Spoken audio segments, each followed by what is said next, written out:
င်းကြီးကိုသာငါတို့လေဟာရကွာမီကိုဖို့စီမင်းမတို့သမီးခိုးပေးဆိုဒီမှာခိုးရပြီလေကွာဟာလေဟုတ်ပြီလားမဟုတ်ဘူးခေတော်တော်လုံးနေနေတော့ပတ်စံမပေးချင်တာငါတို့ကသူများမင်္ဂလာဆောင်ကနေမနေ့ခိုးလာတယ်ကောင်မလေးမင်္ဂလာဆောင်မနှက်ပြမှာကွာဩ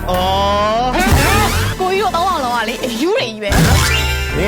ကြီးစရာနော်အဲ့ဆိုရင်ငါတို့သုံးတော့ထိုင်းရီတောက်နေတဲ့ကိုမဆွဲပြီဟာ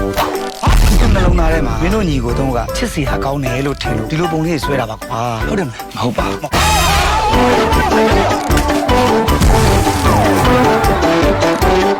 ကြီးဆွဲတဲ့ကောင်ဆိုတော့ပကြီးကောင်ပေါ့ပကြီးကောင်လို့မခေါ်ပါနဲ့ဗျာကျွန်တော်အသေးရလုံးလို့ပါနော်ပကြောင်ကြီးလို့ခေါ်တာအဲ့တုံးကောင်ကနင်းကိုကြိုက်နေတာတဲ့ဟာကိုကြီးကလည်းဘာပြောမှမသိ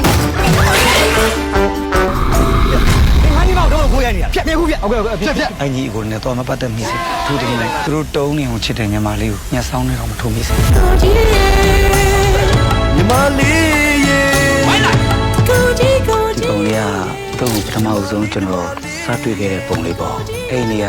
ကျွန်တော်ရှင်ခွင်တစ်ခုလုံးကိုတုံးသိမ့်ပိတ်သွားခဲ့တဲ့နေ့ပေါ့တုံးတော့ကျွန်တော်လာခွင့်ပြုပါနော်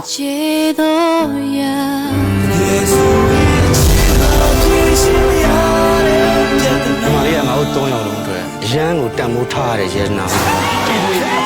ကျုပ်တို့ရဲ့ဘွားငါတို့ညီမလေးပုံမဲ့ဆေးအောင်ချဲရသေးရလေဘေးကငါတို့ပုံရဲ့ပြီးမှမပြီးဘူးကျွန်တော်ရှင်လေးကိုရောက်လာတဲ့ပုံလေးတစ်ခုလေးကိုပဲဆေးရောင်ချဲမိသွားလို့ပါကျုပ်တို့ညီမလေးပုံကျုပ်တို့ခွင့်ပြုချက်မရှိဘူးကိုယ်ဆွဲရဆိုရင်ဒီကောင်ကြောက်လာငါတို့ဒီကိစ္စကိုသွားရှင်းမှာရ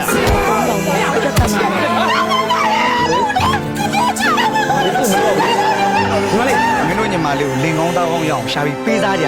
လို့ကျုပ်တို့ညီမခမပြောသလိုကြွားမလားဟာစေတနာနဲ့ပြောနေတာသိတယ်ခင်ဗျားတို့စကားလူလိုပြောနေတာနော်ဟောတကယ်လေတက်ထဖို့စဉ်းစားရမှာရှိနေပြီလားကိုမင်္ဂလာဆောင်မှာကြောက်တယ်ရောက်ပါမယ်ရှင်မရောက်ပါဘူးကောင်လည်းဖြစ်ဖြစ်ဘာလို့ကကြောင်မင်းကြောင်ကွာ